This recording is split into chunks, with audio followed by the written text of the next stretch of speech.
Hello, everybody. Good morning. Yes, come on up, everyone.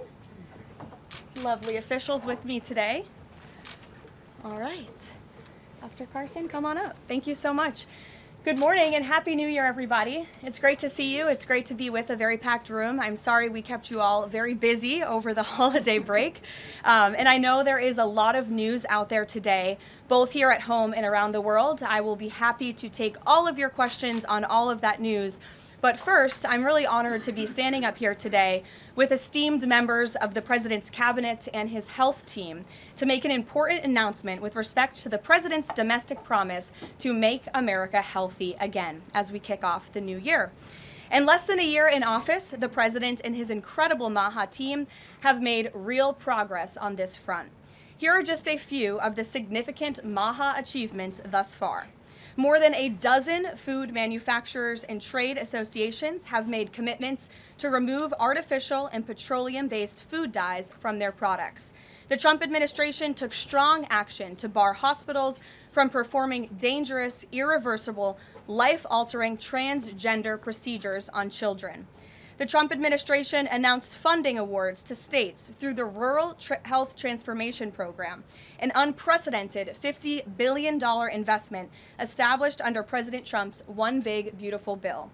The Trump administration has also worked with 18 states across the country to ban junk food purchases using SNAP benefits starting this year. And thank you for leading that effort, Secretary Rollins. Additionally, President Trump took historic action to secure most favored nation drug pricing and secured deals with major pharmaceutical companies to massively lower the cost of prescription drugs. And those effects are being implemented as we speak. Americans are going to continue to see the result of these incredible deals the president cut. And I know President Trump and this team behind me worked incredibly hard to lower those drug costs for Americans. On Monday, the CDC adopted common sense updates to America's childhood vaccination schedule based solely on the gold standard of science. This action empowers parents and physicians to make the best individualized decisions to protect our children, while also restoring much needed confidence in our public health system. And as a MAHA mom myself, I'm very grateful for that. So thank you, Secretary Kennedy. To build on this progress, the Trump administration is now updating federal nutrition standards and guidelines to ensure that Americans have the most accurate, data-driven information supported by science and hard facts, not special interests or partisan ideology. President Trump has tasked two of the great individuals behind me, USDA Secretary Rollins and HHS Secretary Kennedy, with collaborating on this vitally important project. And today they are here to officially unveil the 2025 to 2030 Dietary Guidelines for America. These new guidelines are informed by the best and most reliable research on health and nutrition, particularly as it relates to the role of our diets and the prevalence of chronic disease in the country. They are also These guidelines are easy to read and understand, so every American, young and old, can access this information that literally has the power to change lives. But these are not just an updated guideline. These are the foundation to all federal food programs in our country. These new guidelines are going to update the food that is served to America's children in our public schools, to the plates that are served to our great men in uniform in our military, our veterans, and the food that they are consuming at the VA.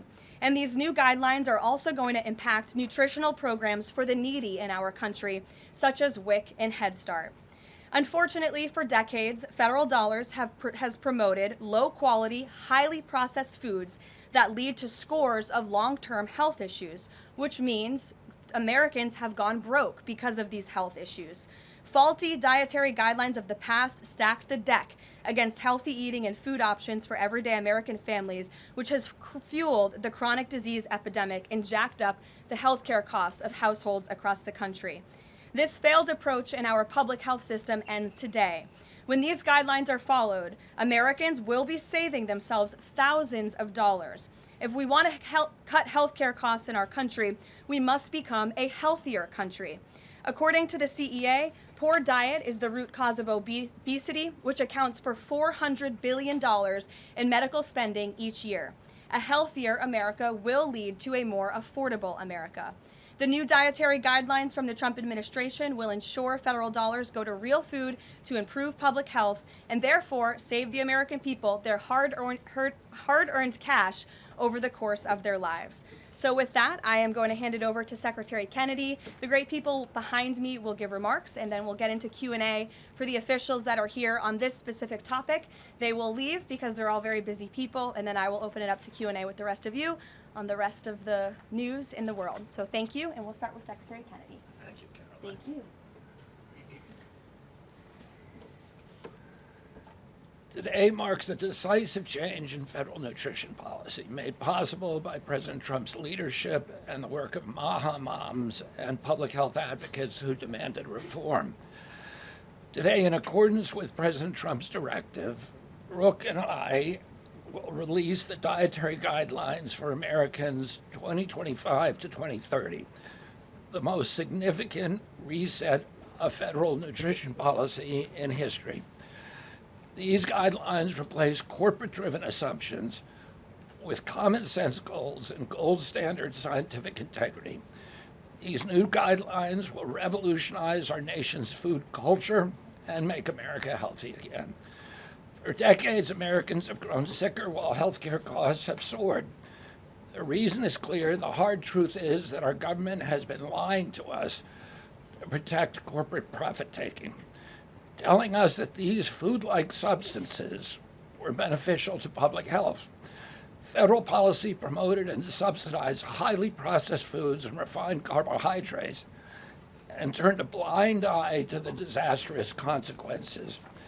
Today, the lies stop. The new guidelines recognize that whole, nutrient-dense food is the most effective path to better health and lower healthcare costs. Protein and healthy fats are essential and were wrongly discouraged in prior dietary guidelines. We are ending the war on saturated fats. Diets rich in vegetables and fruits reduce disease risk more effectively than many drugs. Whole grains outperform refined carbohydrates. Added sugars, especially sugar-sweetened beverages, drive metabolic disease, and today our government declares war on added sugar. Highly processed foods loaded with additives, added sugar, and excess salt damage health and should be avoided. As Secretary of Health and Human Services, my message is clear: eat real food. Nothing matters more for healthcare outcomes, economic productivity, military readiness, and fiscal stability. The dietary guidelines shape dozens of federal feeding programs, including Head Start. These standards affect 45 million school lunches every day, meals for 1.3 million active duty service members, and food served to 9 million veterans in VA hospitals. Today begins the work of aligning those programs with affordable, whole, nutrient-dense food. Implementation requires coordination across the government. I'm working with many of my fellow cabinet secretaries to deliver results. I want to thank Bobby Mukamala, thank you very much, who is the president of the American Medical Association, for committing to mobilize the medical community on nutrition. And I thank also the American Academy of Pediatrics for partnering on this effort. I also look forward to working with Dr. Jay Bhattacharya and Dr. Marty McCary to fund and prioritize rigorous nutrition research at the NIH and at the FDA. The stakes are measurable and severe. A Johns Hopkins analysis estimates that 48% of every federal taxpayer dollar now goes to healthcare. The CDC reports that 90% of healthcare spending treats chronic disease. That means that 40%, 40 cents of every dollar that taxpayers pay in this country is going to treat diseases that could be averted through good food. The United States has the highest obesity and type 2 diabetes rate in the developed world. We spend 3 times more per capita than the European Union on healthcare, yet our life expectancy is 5 years lower, largely due to diet-related chronic disease. Our childhood obesity rate is 5 times higher than countries like France. 1/3 of U.S. teens have prediabetes, over 35% are overweight or obese, and 20% of young adults have non-alcoholic fatty liver disease. 77% of military-aged Americans are ineligible for military service because of diet-related conditions. If a foreign adversary sought to destroy the health of our children, to cripple our economy, to weaken our national security, there would be no better strategy than to addict us to ultra-processed foods. It's shocking that our own government helped to drive these cataclysmic changes in our diet. The damage is real, it is preventable, and President Trump has ordered it to end. If the United States reduced obesity, type 2 diabetes, heart disease, and Alzheimer's to Japanese levels, we would save approximately $600 billion a year. About 50% of Medicare's projected long-term deficit, or $5,000 per family annually. Current policy worsens the problem. 42 million Americans rely on SNAP, where common purchases include sugary drinks, candy, and chips.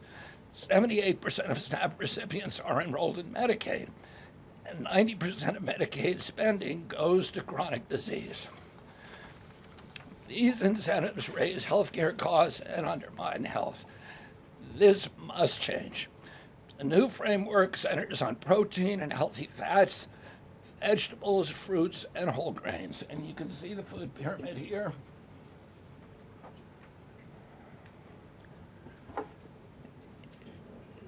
It's upside down, a lot of you will say. But it was actually upside down before, and we just righted it. For the first time, the dietary guidelines directly address ultra-processed foods and set firm sugar limits in federal procurement, driving a significant reduction in added sugar in school meals. I want to thank President Trump for his leadership and the partners committed to ensuring that federal food dollars support real food and better health. Thank you. And I want to introduce my partner and friend, Brooke Rollins, who is an extraordinary collaborator on this. Thank you. Well, good morning, everyone. Happy New Year. What a honor to be here. I think this is Karoline's first press conference back, and what a great way to start the new year, 2026. I want to thank Secretary Kennedy. Your commitment to the well-being of Americans is such a blessing to this nation. We have been working on these new dietary guidelines really since almost day one. Bobby and I were voted on the same day and sworn in on the same day. So I think the partnership from minute one has been real and extraordinary. As Secretary Kennedy mentioned, America is in the middle of the worst chronic health crisis in our nation's history. Over 40% of the roughly 73 million children in the United States have at least one chronic health condition, and nearly 90% of healthcare spending goes toward treating people with chronic disease. Secretary Kennedy mentioned that, but it is really important to keep underscoring that fact. This crisis is unacceptable. It prevents Americans from living healthy and happy lives. And for decades under both Republicans and Democrats, federal incentives have promoted low quality, highly processed foods and pharmaceutical interventions instead of prevention. As a result, nutrient-dense whole foods grown by America's farmers and ranchers have been increasingly displaced. The Trump administration is acutely aware of this danger, and today this announcement is making a major step in doing something about it. Thankfully, the solution is simple and should be non-controversial: eat real food. This is the main message of the new Dietary Guidelines for Americans 2025 to 2030, which encourage households and schools to prioritize whole, nutrient-dense foods. That means more protein, more dairy, more healthy fats, more whole grains, more fruits and vegetables, whether they are fresh, frozen, canned, or dried. We are finally putting real food back at the center of the American diet. real food that nourishes the body, restores health, fuels energy, and builds strength. This pivot also leans into the abundant, affordable, and healthy food supply already available from America's incredible farmers and ranchers. By making milk, raising cattle, and growing wholesome fruits, vegetables, and grains, they hold the key to solving our national health crisis.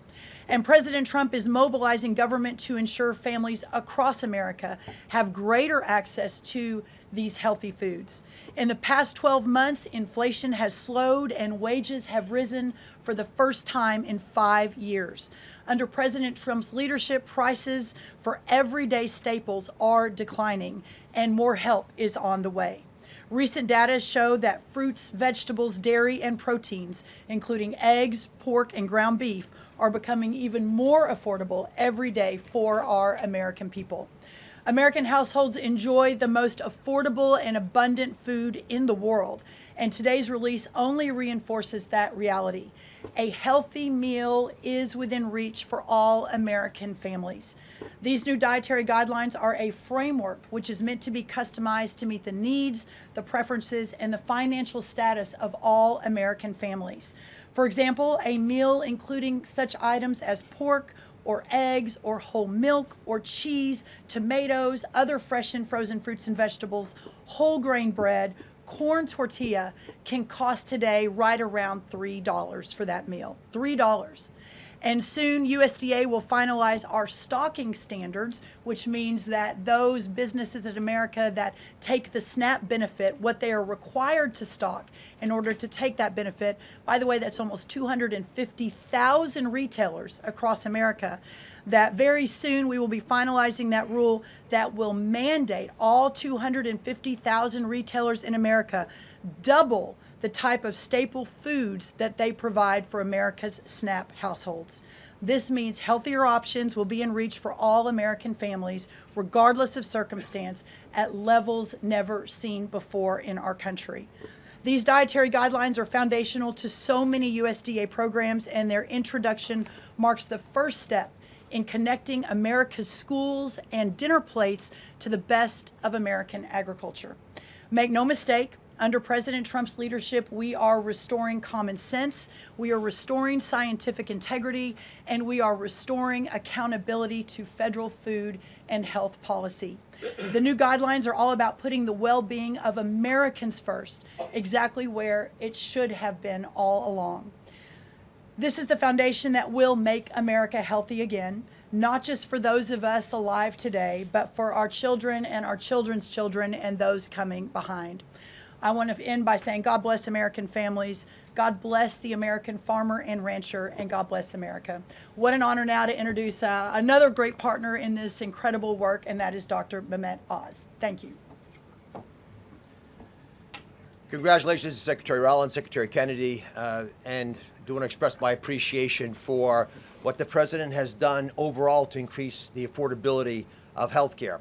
The biggest accomplishment perhaps for the health system ability to drop down prices last year was the most favored nation drug pricing that Karoline mentioned. These are incredibly effective at reducing the costs, for example, of what the President calls the fat shot, the Ozempic, GLP-1 category of medications. We dropped them dramatically. But the best way to reduce drug spend in America is to not need the drugs in the first place. What you're hearing today with these dietary guideline adjustments are going to be massively effective, and not just dropping the need for us to buy these weight loss drugs, but buy these expensive drugs for autoimmune problems. We have evidence that food is medicine when it comes to conditions as varied as mental health issues from Alzheimer's and depression to fundamental realities of how children learn in school. So the question then becomes, what is this actually going to do in dollars and cents? And I had the group at CMS run some numbers for us to try to give you concrete assessments of how much this will drop the spend that the federal taxpayer must make for Medicare and Medicaid. And I'm more optimistic today than ever that we can address the fast rising rate of healthcare expenses in America because of movements like this. Right now, we're increasing health expenditures in America at roughly twice the rate of the GDP growth. We will correct that if we can get America to be healthier, because you can't be a wealthy nation without being a healthy nation. So 2 numbers for you to remember. The first is $30 billion. Why?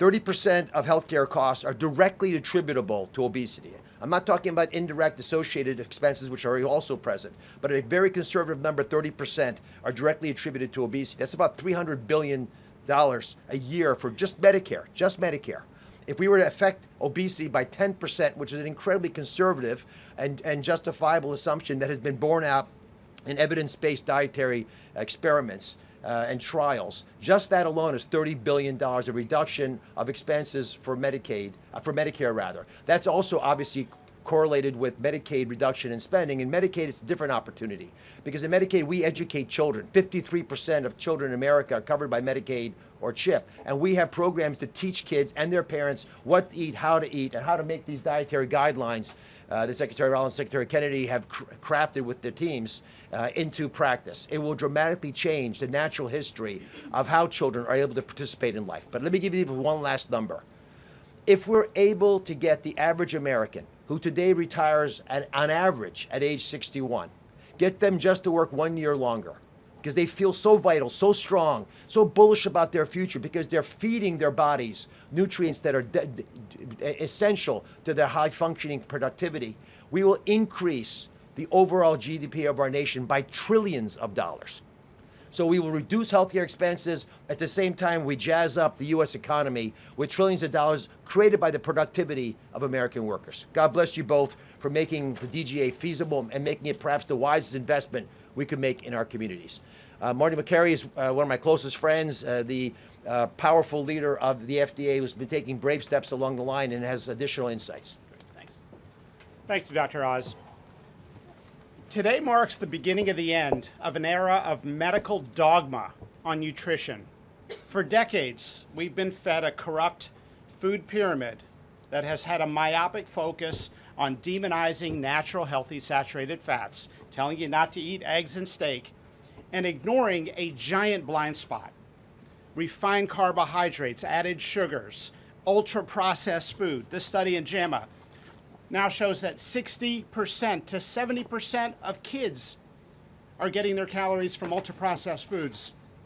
That's an epidemic. We now have a generation of kids addicted to refined carbohydrates, low in protein. They are literally nitrogen negative because we've used old flawed studies that used urine nitrogen to estimate body protein metabolism, and they missed the mark. The old guidelines had such a low protein recommendation that we are increasing that by 50 to 100%. Kids need protein. The old protein guidelines were to prevent starvation and withering away. These new protein guidelines are designed for American kids to thrive, and they're based on science, not on dogma. We have 40% of our kids now with a chronic disease. It is not their fault. This is something that is the result of bad advice from the government and a medical establishment that for decades peddled research from a flawed 1960s model. Today, we are setting the record straight. This is not a willpower problem of our nation's kids. This is something adults have done to kids, and we're going to fix it. And so, as Dr. Oz said, the best way to lower drug prices is for people to stop taking drugs they don't need. We are going to finally address the root causes of our broken healthcare system: insulin resistance and general body inflammation, advanced by the protein-poor, micronutrient-poor, ultra-processed, refined carbohydrate diet that kids are addicted to today. And so, on behalf of the Food and Drug Administration, we are proud to be a part of this. We are grateful to be contributing to this work. Thank you, Secretary Rollins. Thank you, Kyle Diamantis, the best deputy commissioner for food at the FDA the agency has ever had. This is a historic day in America. Thank you, Caroline. Thank you, Doctor. Thank you so much. Thank you. I hope everyone's inspired to go eat a salad for lunch after this briefing. If anybody has questions on this topic, we will take a few and then we'll get into the topic. We'll start with our new media seat. If you have a question on this topic today, Jamie Franklin, she comes from the Conservator. Why don't you kick us off? Yeah, first of all, Caroline, congratulations on your pregnancy. We're so excited for you. Matt moms across the country, including myself, are just so excited by what this administration is doing to make our kids healthy again. But we do have concerns when it comes to these blue states pushing back on a lot of progress that we're making as an administration. And particularly, we're really excited that you guys revised and streamlined this vaccine schedule.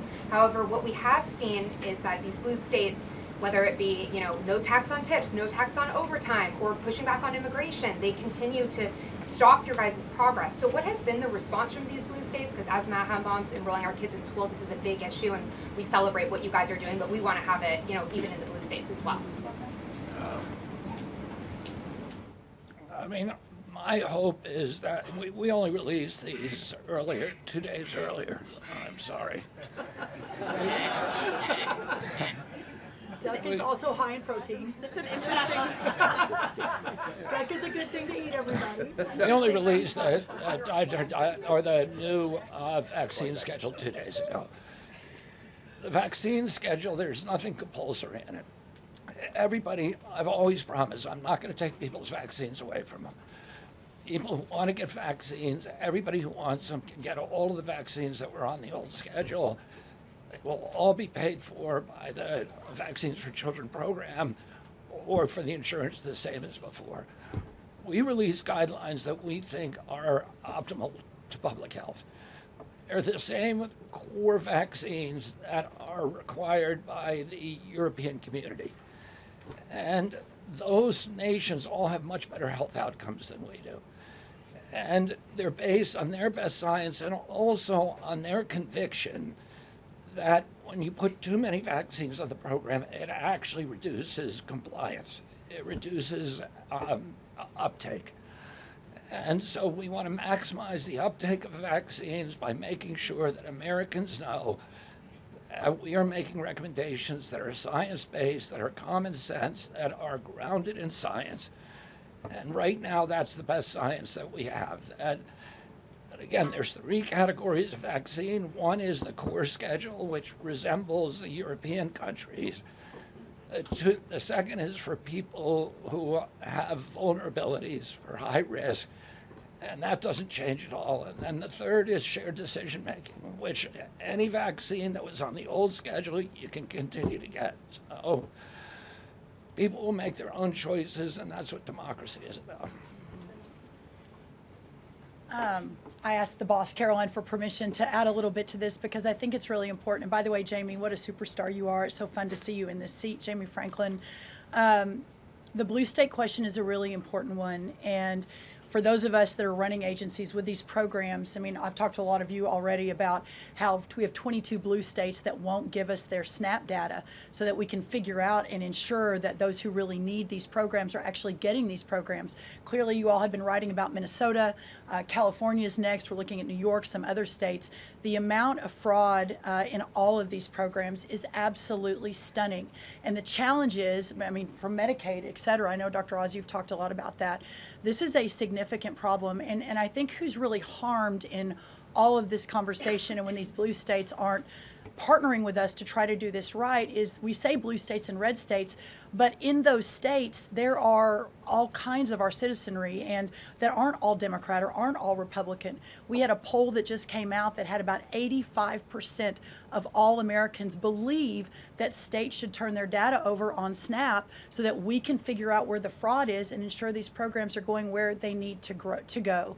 So my request of these blue states and these blue state governors is partner with us. Let us figure out how to do this better. Let us make sure that whether it's the vaccine schedule or the SNAP program or the Medicaid program or the child care program, that we are doing everything we can to protect every tax dollar, but to also ensure those who need it the most vulnerable in our society, are getting the programs they need versus those who A, are not even supposed to be here, or B, are cheating the system. Jeff.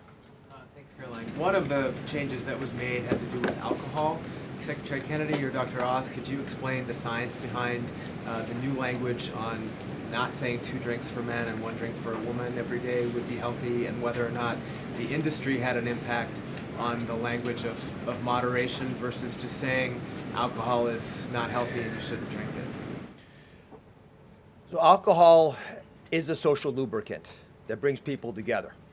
In the best case scenario, I don't think you should drink alcohol, but it does allow people an excuse to bond and socialize, and there's probably nothing healthier than having a good time with friends in a safe way. If you look at the blue zones, for example, around the world where people live the longest, alcohol is sometimes part of their diet. Again, small amounts, taken very judiciously, and usually in a celebratory fashion. So there is alcohol on these dietary guidelines, but the implication is don't have it for breakfast. Right, this should be something done in a small amount with hopefully some kind of an event that might have alcohol added. But the general move away from 2 glasses of men, 1 glass of women, there was never really good data to support that quantity of alcohol consumption. That data was probably primarily confused with broader data about social connectiveness. Take a couple more. John? Thanks a lot, Caroline. Secretary Rollins, I'm curious about with these guidelines. They're not mandates, they're guidelines. What are the practical effects of these guidelines on public schools all across the country? Well, today begins thank you, John. It's good to see you. Today begins the first day now in a recalibration of the rules, whether it's school lunches, whether it's the SNAP program, whether it's as veterans were mentioned, our prison system, that now we begin the process of implementing and redrafting the rules to reflect what this new dietary guidelines for Americans actually is doing to our food system. So there is a lot of work to do. Nothing changes overnight, but as I think we've proven, this administration moves very, very quickly on all fronts, 7 days a week, 365 days a year, and so you'll begin to see some real changes coming very soon. As everyone is aware, for many of our most vulnerable in the margins in our communities, the school lunch is often the best place for our children to get the healthiest meal. Hopefully with stocking standards and reworking SNAP and the SNAP waivers we've done, that begins to change too. But right now, that is going to be the single most important, from my perspective, move forward, is the school lunches and making sure that we're getting the right amount, the best amount, and most nutrient-dense foods into the schools. Thank you. You also mentioned, Secretary Rollins, cost when you had your remarks a little bit earlier. Is eating healthier more cost effective? Is it cheaper than just having a diet of processed foods? I had a whole chart to show you, but left it in the back, unfortunately, that yes, indeed, that eating healthy, for the most part, we've got 100 simulations, is actually less expensive. The challenge is the access to those healthy foods, especially in parts of America where they have food deserts. They don't have a H-E-B or a Kroger or a Central Market. These are all Texan grocery stores, but whatever similar across the country. But that is why these stocking standards in SNAP are so important. So if you have a economically challenged family, and the only place they're getting their food is the 7-Eleven. We have a longer term important policy priority, and that is getting grocery stores into these lower margin communities. But for now, requiring those retailers, those 250,000 retailers across America, to double their stocking of healthier foods, that will allow us to immediately get these better foods into all communities, but especially the most vulnerable. Thank you, John. Let me just add something to that. Brooke and I are working on a program. Affordability is the priority for the president. And we know we have to make it easy and accessible for healthy foods for every American. And we believe we can do that. We think affordable food is within reach of every American family. We are working on a education and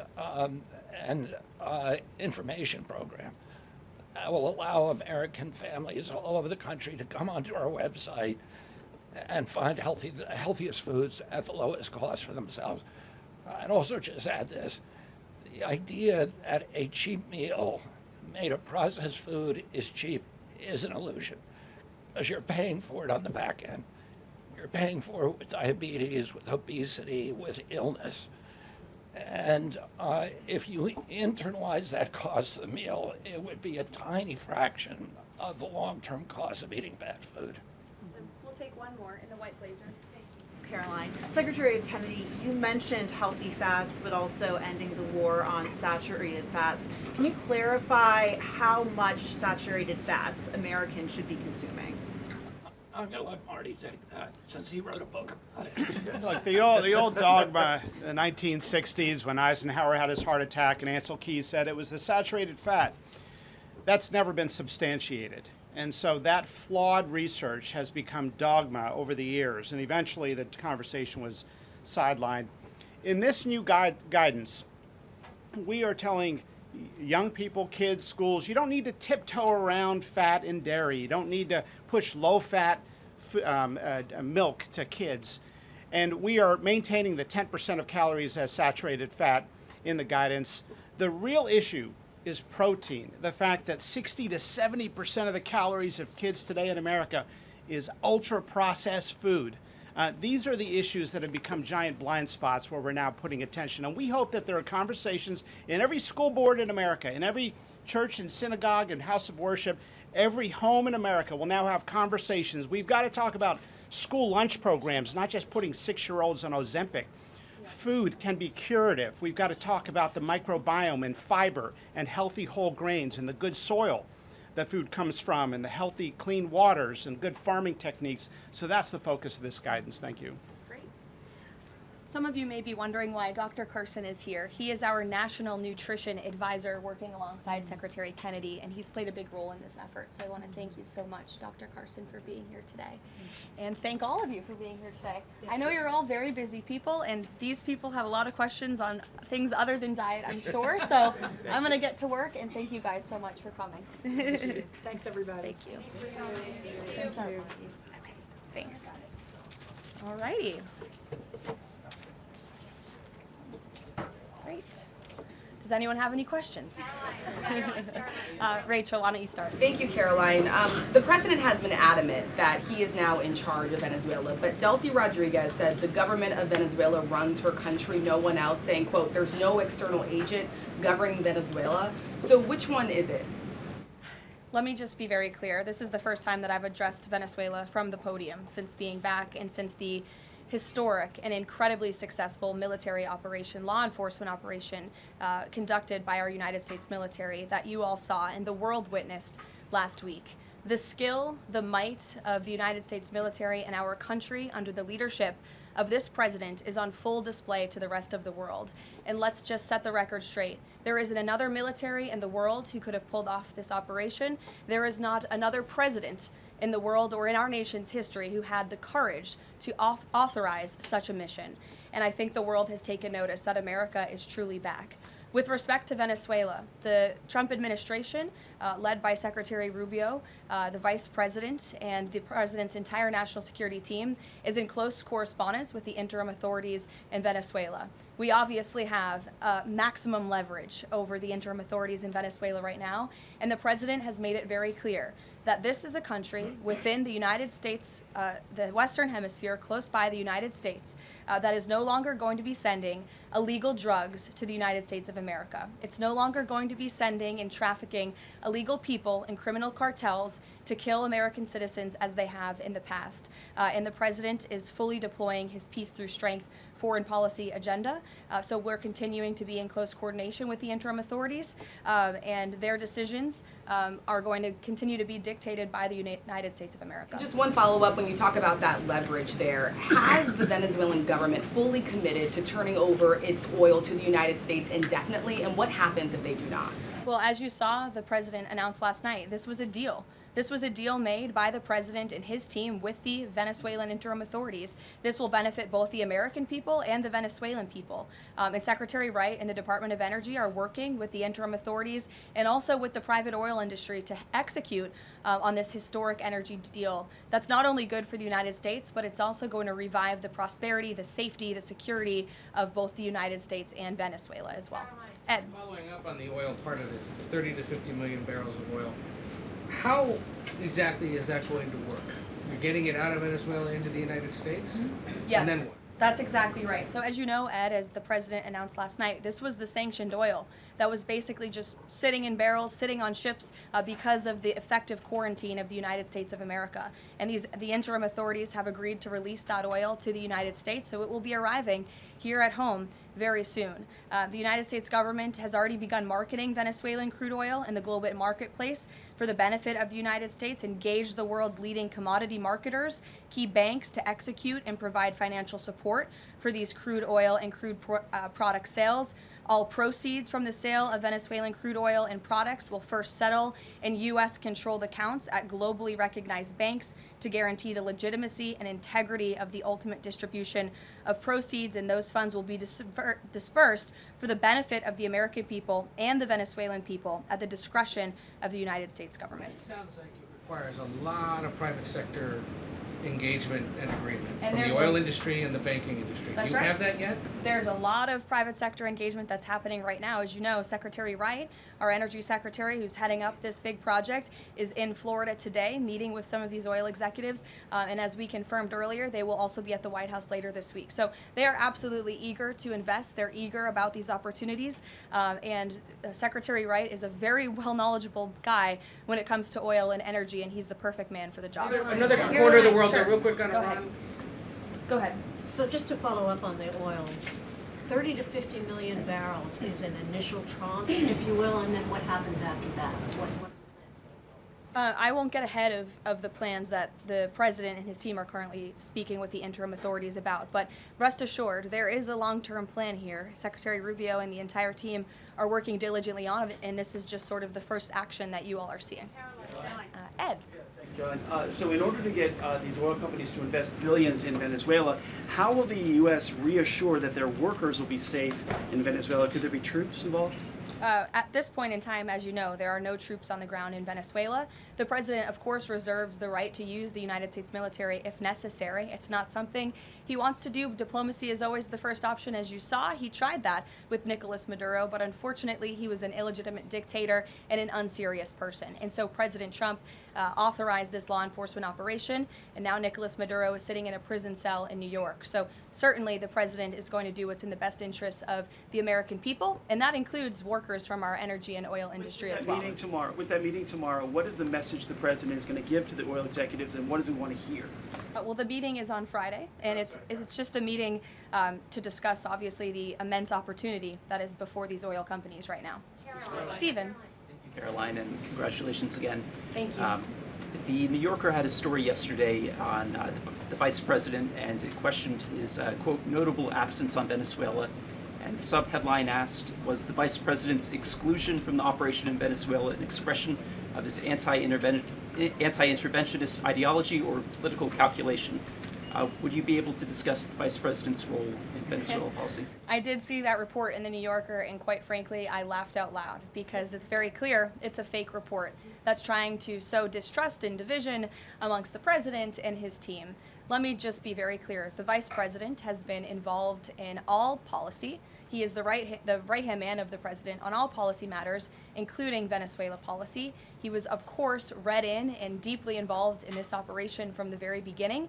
And he was present on the night of the operation via secure communication at a different location as to not damage the operational secrecy of this mission that was so incredibly important to ensure that this mission could be carried out successfully without endangering our troops. Sure. The U.S. seized a tanker recently. Russia specifically asked the United States not to seize that tanker. Does this action risk a larger conflict with Russia? I believe you're referring to the Bella 1 tanker that was seized this morning. The Department of Justice and the Department of Homeland Security, in coordination with the Department of War, did announce that seizure this morning for violations of U.S. sanctions. I've spoken about the enforcement of our sanctions policy at the podium prior to the new year, and this administration is going to fully enforce the sanction policy of the United States. The vessel this morning was seized in the North Atlantic pursuant to a warrant issued by a U.S. federal court after being tracked, and this was a Venezuelan shadow fleet vessel that has transported sanctioned oil, and the United States of America, under this president, is not going to tolerate that. I would also just add the vessel had a judicial seizure order, and the crew, so that means the crew is now subject to prosecution for any applicable violation of federal law, and they will be brought to the United States for such prosecution if necessary. Kelly. Caroline, Happy New Year to you. Thank you. You too. I'd like to talk to you about a couple of things real quickly. The first question about the Venezuelan people. As you know, there's some 8 million Venezuelans here, some of them celebrating in the streets. There are Venezuelans on the ground who are concerned about their safety. What does the Trump administration, what is it doing to actually help people in Venezuela understand that they will be secure throughout this transition? I think the fact that this president actually followed through on the long-held promise of the United States of America, the bipartisan promise to take down the illegitimate Maduro regime, should give assurance to the Venezuelan people and also Venezuelan Americans who fled this communist regime for a better life here at home, that this is a president who is serious about taking down illegitimate regimes and who is also serious about securing the security of the United States of America, including the Venezuelan American people. And I would just add that this is something that not just Republicans and President Trump have talked about for a very long time, but it is also something that Democrats have advocated for. In 2020, Chuck Schumer said that that at the time, President Trump had not brought an end to the Maduro regime. The Maduro regime is more powerful today and more entrenched today than it was when the president began. Now you hear Chuck Schumer out there saying this is reckless. The American people and the Venezuelan people should be in fear. But this is something that Chuck Schumer has long advocated for. Senator Chris Van Hollen, same thing, had said that the United States is going to use its leverage and influence to push for negotiations to transition to the truly elected leader. This was under President Biden. We know Maduro and his cronies don't want to go quietly into the night. The U.S. needs to work to ratchet up the pressure. Now, Senator Holland says it's an illegal act of war to get rid of Nicolas Maduro. So the hypocrisy is really astounding here, and thank you for giving me an opportunity to point it out, Kayla. Sorry, go ahead. Yes. So there are reports that the administration is demanding that Venezuela cut ties with China, Russia, Iran, and Cuba. Can you confirm? I'm sorry?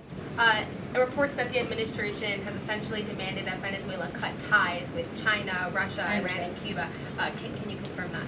Well, those alleged demands were made in a classified briefing by Secretary Rubio, and I know that there's a lot of leaks coming out of these classified briefings, so I'm not going to confirm or deny or get into what the Secretary has said in classified settings to members of Congress. But I think that the administration has made it quite clear to the interim authorities in Venezuela that this is the Western Hemisphere, and American dominance is going to continue under this president. There have also been reports that the U.S. could potentially buy Greenland as one potential option on the table. What would such an offer look like? Is there anything monetarily you could provide, any details there? Well, that's something that's currently being actively discussed by the president and his national security team. And I would point out that the acquisition of Greenland by the United States is not a new idea. This is something that presidents dating back to the 1800s have said is advantageous for America's national security. The president has been very open and clear with all of you and with the world that he views it in the best interest of the United States to deter Russian and Chinese aggression in the Arctic region. And so that's why his team is currently talking about what a potential purchase would look like. Jackie. Caroline, just following up on Greenland, why not rule out taking it by military force? I know that past presidents and past leaders have often ruled things out. They've often been very open about ruling things in and basically broadcasting their foreign policy strategy to the rest of the world, not just to our allies, but most egregiously to our adversaries. That's not something this president does. All options are always on the table for President Trump as he examines what's in the best interests of the United States. But I will just say that the president's first option always has been diplomacy. Again, look at Venezuela. He tried ardently to strike a good deal with Nicolas Maduro, and he told him, I will use the United States military and you will not like it if you don't take such a deal. And look at what happened. With respect to Iran, the president said the same thing, right? He tried to have serious interest in a deal with the Iranian regime with respect to their nuclear capabilities. They were not interested, and so Operation Midnight Hammer happened, which was another remarkable military success under the leadership of this commander-in-chief. So the president keeps his options open, but diplomacy is always the first. Quickly, just one additional follow-up on that. Does the president recognize Denmark's ownership as part of the kingdom? Because there have been some Republican senators questioning the claim that Denmark has to Greenland. Is the president in that camp with them, questioning the legality of I have not heard him question it personally, but you're welcome to ask him yourself next time you have the chance. Sanctions are being lifted for Venezuela. We got to lift some sanctions to let the oil come in. Can you talk about that just very briefly? Yes, so the U.S. is selectively rolling back sanctions to enable the transport and the sale of Venezuelan crude and oil products to the global markets, yes. Karoline. Annie. Thank you. There are some reports from Venezuela that the country's leaders are cracking down on the population, specifically suppressing public expression of support for Maduro's ouster. Is that kind of behavior consistent with what the president wants to see, how the president wants to see the leaders take on the population? It would not be consistent, and I'll let the president's national security team speak further on that. I know they are well aware and tracking. Kelly. Two questions. One, on the seized vessels, the Bella, the Sophia, can you tell us where they're headed, what happens to any existing cargo, and you reference personnel but potentially facing prosecution? That's one thing I'd like to follow on. And then on the Bella. Yes, okay. And on Annie's question, if I could also ask, does the administration believe that the interim regime should release all political dissidents and prisoners and return detained Americans? That's not a question that I've personally spoken about to the president with, so I will let him answer that question. I don't want to make new policy at this podium today with respect to Venezuela. With respect to the two ships that you mentioned, I spoke with you about the Bella 1. There was another vessel this morning, the Sophia, that in coordination with the Department of War, the Department of Homeland Security apprehended it. This is a stateless, sanctioned, dark fleet motor tanker, and this occurred without incident. This vessel was operating in international waters and conducting illicit activities in the Caribbean Sea. The U.S. Coast Guard is escorting the Sophia to the United States for final disposition. To answer your question, Kelly, directly, this was through Operation Southern Spear.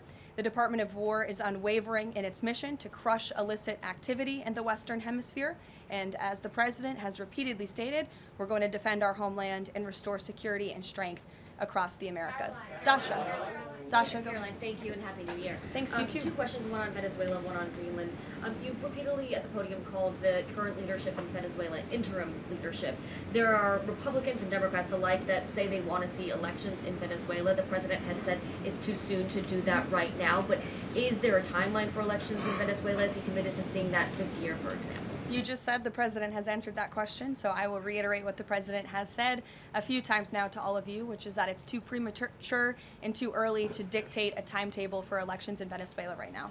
Caroline, you just talked to Jackie about diplomacy first, right? The Danes have repeatedly said they are willing to collaborate on all of the concerns that the president has, whether it's more troops, mineral rights, intelligence sharing.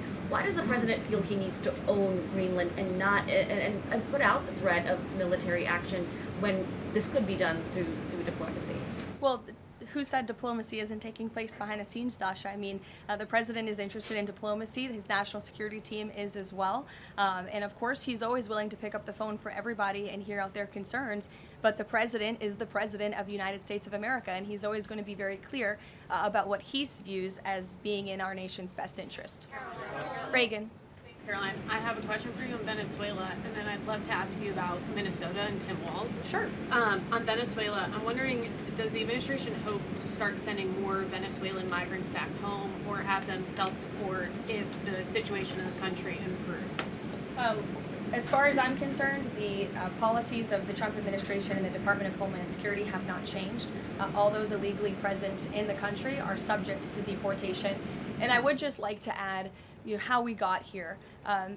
The president was very clear on the campaign to the American public, and it's one of the many reasons they resoundingly reelected him back to this office, that he was not only going to crush foreign drug cartels, but that he was not going to stand by and watch as the illegitimate Venezuelan regime was sending illegal criminals and gang members and rapists and murderers to our country, which happened to the tune of thousands under the previous administration and president. And so there could be nothing more America first than this operation that took place last week. And I would just remind all of you in this room that there were innocent Americans like Jocelyn Nungare who lost their lives at the hands of dangerous Venezuelan criminals who were sent here by the Maduro regime. And that has been the president's North Star and guiding principle throughout his entire policy since January 20th. Tim Walz in Minnesota, Does the administration believe that Tim Walz potentially dropped out of the governor's race because he could be under criminal investigation? I don't know if there's a criminal investigation. If there was, I wouldn't be able to comment on it from up here, to be honest with you. But I think Tim Walz probably dropped out of the race because he realizes he no longer has the support of the people of his own state, which is a remarkable downfall considering he was the number 2 on the Democrat Party's ticket just about a year ago.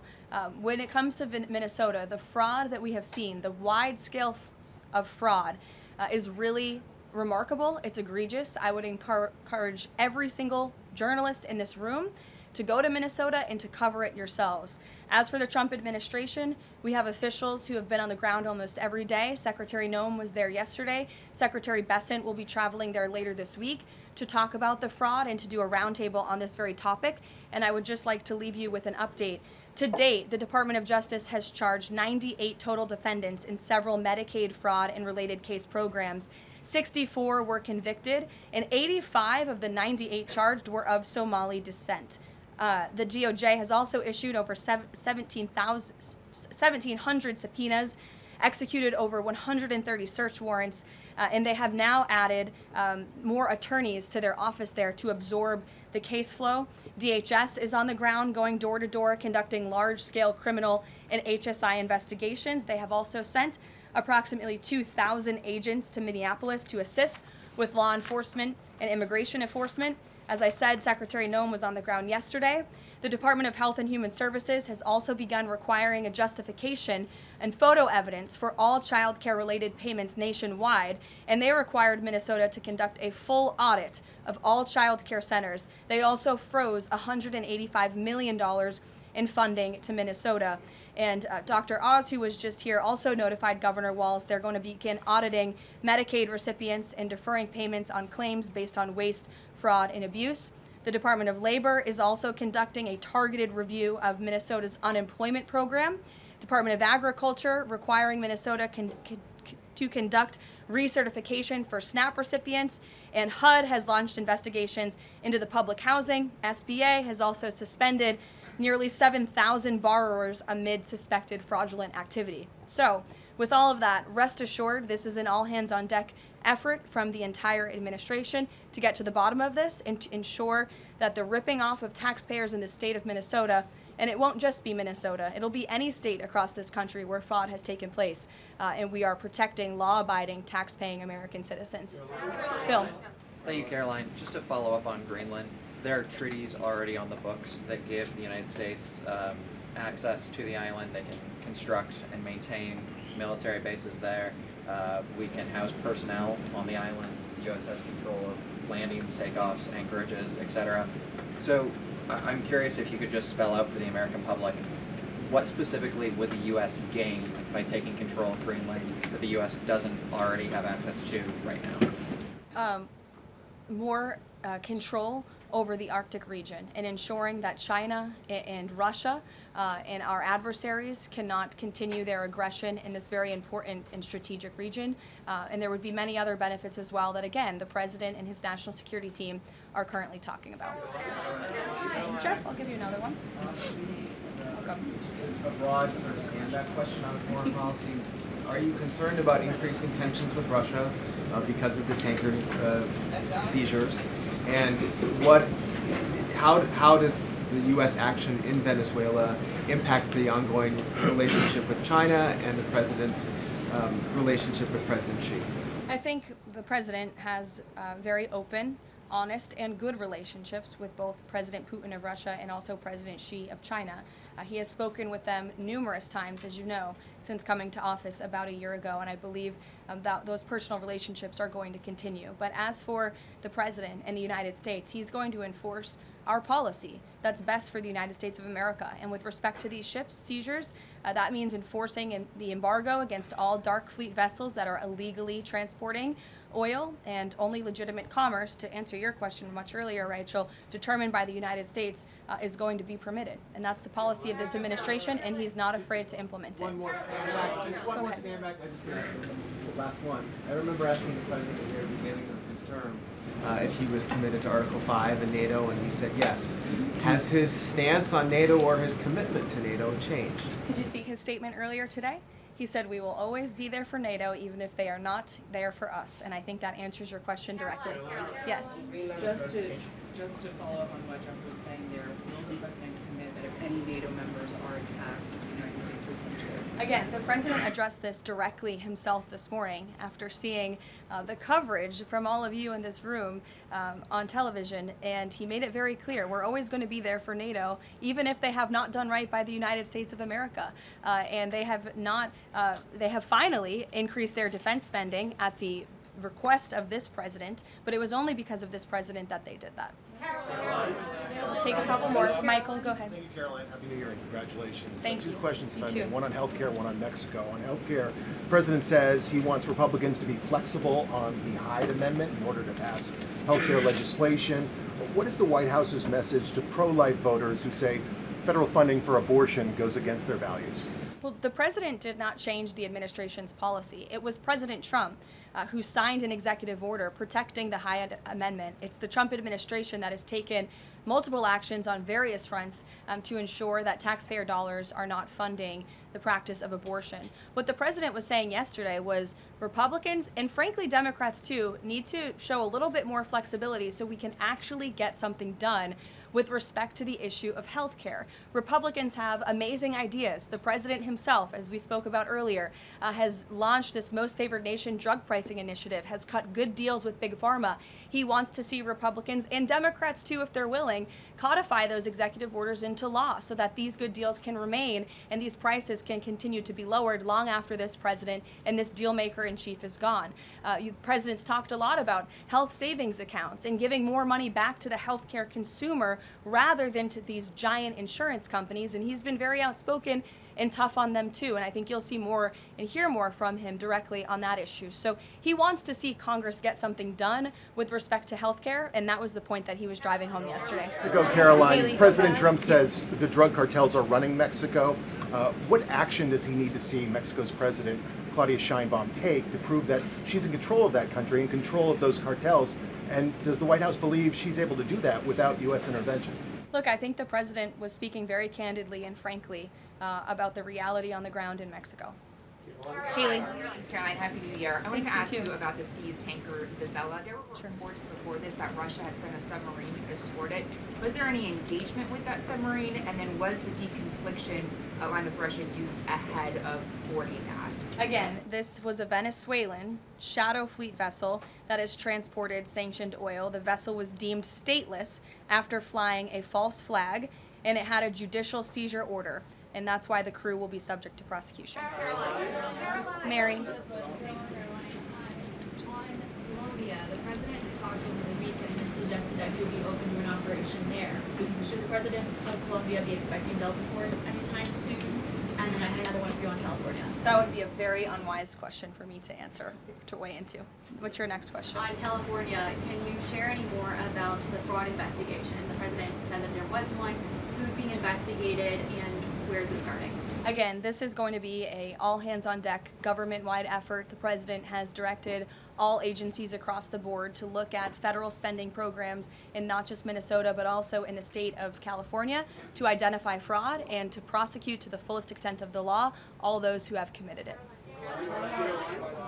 Take one more. Sure. Thank you. Caroline, yesterday was the 5-year anniversary of January 6th.